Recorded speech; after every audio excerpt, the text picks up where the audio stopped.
YouTube pards. Jack Spade back here with you at High Noon Leatherworks for another leather adventure. Today we're starting a new project and something we've never done on the channel before. We're going to be doing a buffalo nickel keychain. So it's a fairly simple project all of you can do. So come on in and let's get started. So I'm going to try a little bit different camera angle and see if this doesn't make it a little bit easier for you to see up close. So actually you're looking from above my workspace, where before you were looking from an angle from the side. So a lot of times some of the stuff I was showing, you couldn't really see it. So I'm going to try this, see how it works, and maybe this will be better. So what I've got is, to start out with, I've got a small keychain pattern that I've made, and it's a double-sided, so the key ring will go in it and it'll fold over, the leather will fold over, and then it'll be stitched all the way around.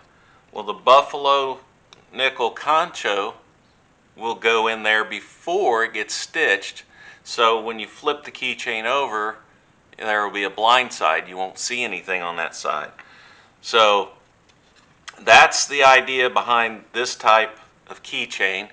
And I found me a piece of scrap leather laying in my bin, and I think I'm going to use this end, and I'll take my ballpoint pen, put my pattern on there, and then I'll just trace my pattern, making sure that I'm holding it so it doesn't move.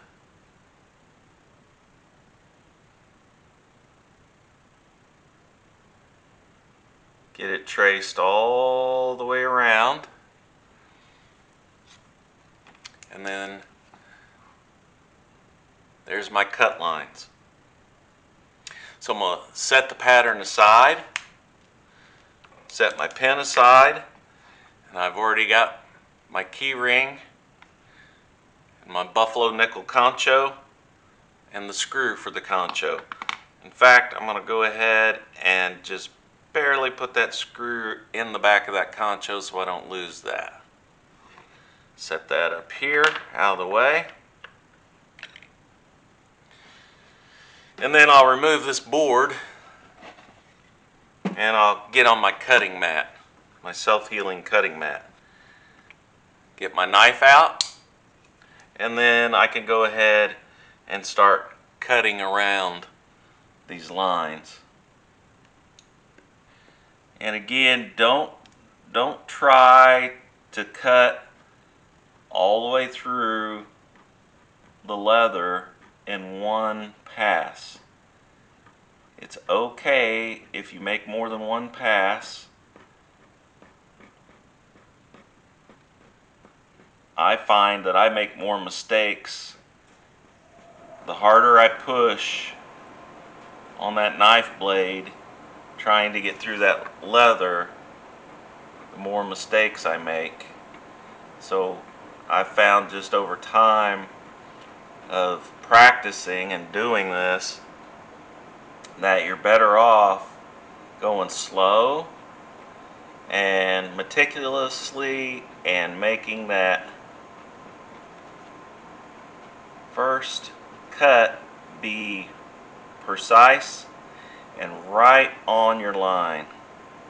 Don't worry about how far you got through the leather. You can come back, which you'll see me do here, and go a second pass. And what that does is it also gives you a nice groove to follow as you make your second pass.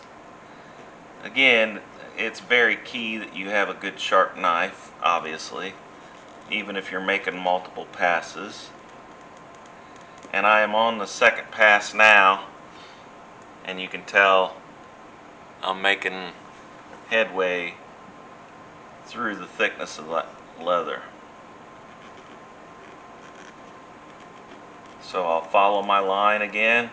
It'll be easier this time because I've already got a groove to follow and a line.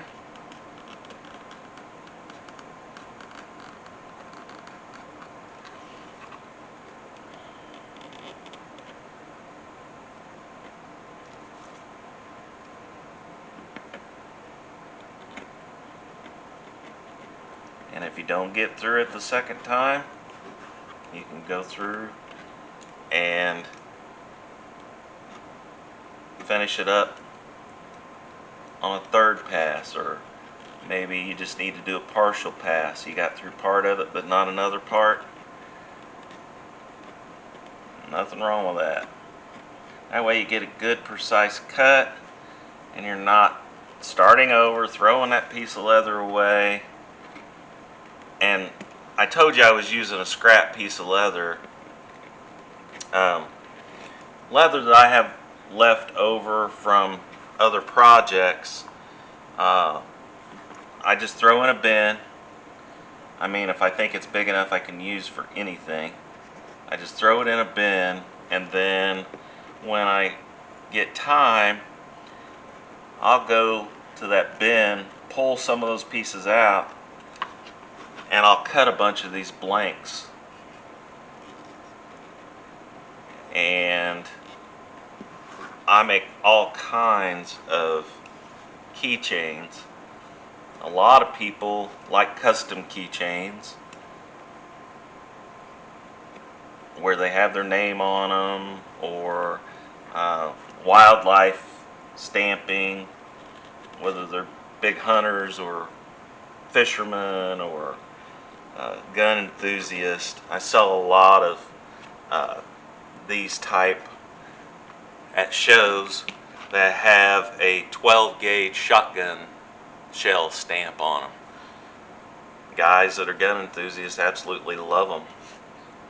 So there's my piece of leather cut out, and the next thing I'm going to do is put my knife away so I don't get hurt, and then I'm going to go ahead and do my beveling on the edges. And again, I want to take my stropping leather with a little jeweler's rouge,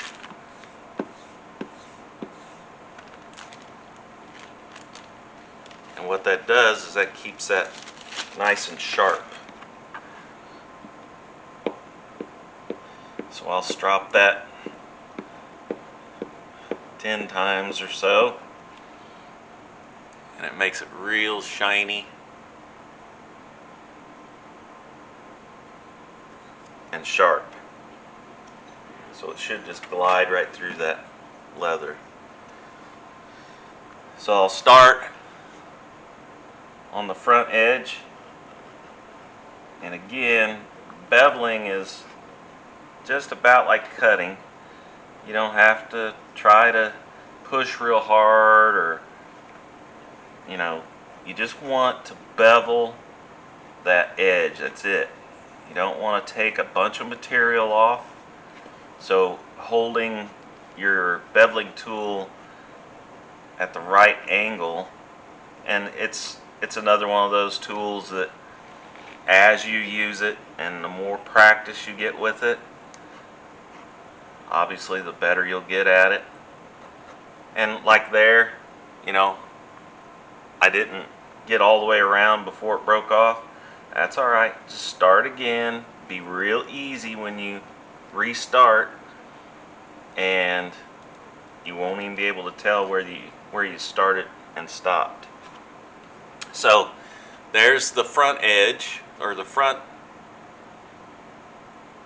piece. I'll flip it over and I'll do the back.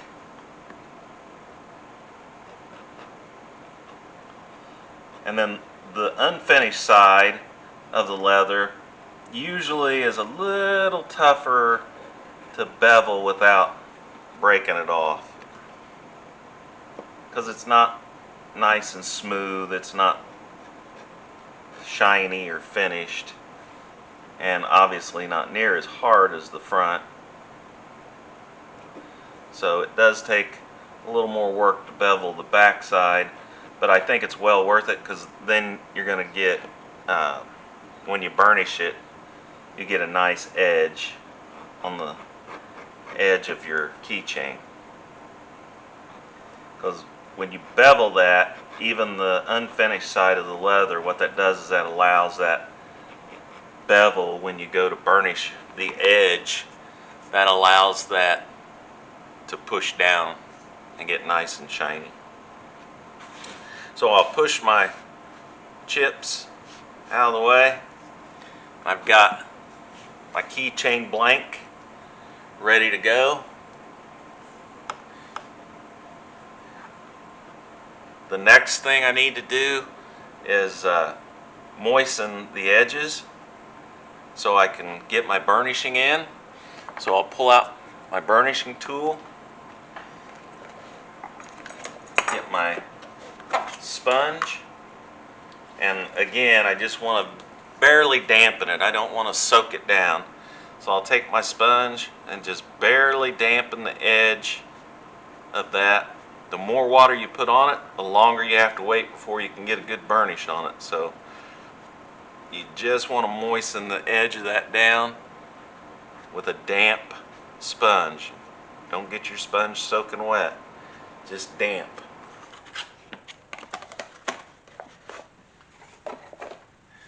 And then I'll let that set for a minute or so and let that dry up just a little bit, and it kind of cases that edging so that I'll get a good burnish on it. And then while I'm waiting, I can take a look at my Concho and take my screw back out and place my Concho where I want it to be on the front.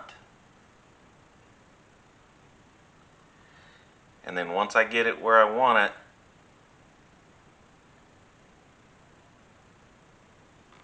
I can push down on it and twist it just a hair, and that'll put a mark on there so I know exactly where to punch my hole for my Concho. Put my screw back in there so I don't lose it. Get my punch. Give me a piece of backing leather. Get my mallet.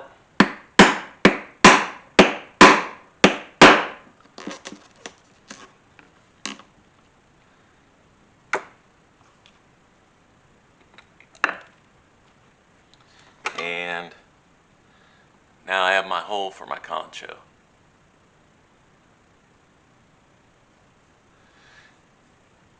And that gives me just enough time for that to dry a little bit, and I can go ahead and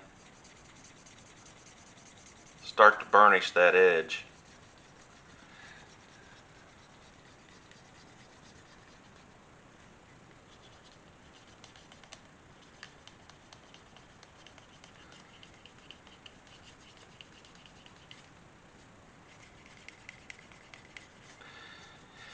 And again, it rounds that edge and it hardens that edge. It makes it a little bit shiny. Just gives it a more professional look.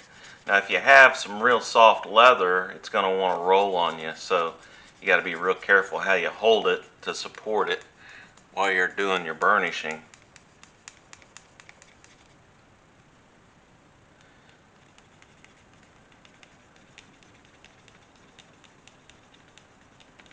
And the faster you go, it doesn't seem like you have to push real hard to do the burnishing, but it seems like the faster you go and the more friction you get, the shinier and the harder finish you're going to get.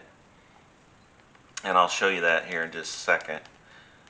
As I kind of go over this, it's really starting to dry out to the point to where it's giving me a nice edge.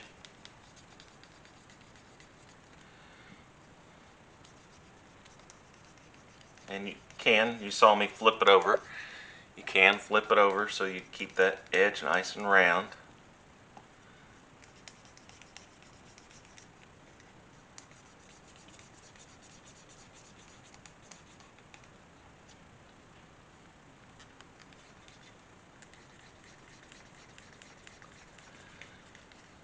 So I think that's good enough, and I'll show you the results.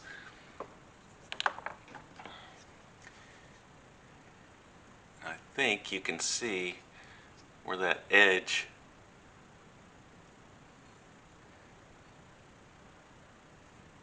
is shiny. Yeah, you can really see it there. So it rounds that edge and shines it up. Just makes it look real professional. So that gets us through our first steps of making the buffalo nickel keychain. So come on back next time and we'll get into doing the staining and the stitching and getting this thing wrapped up so that you can make one yourself.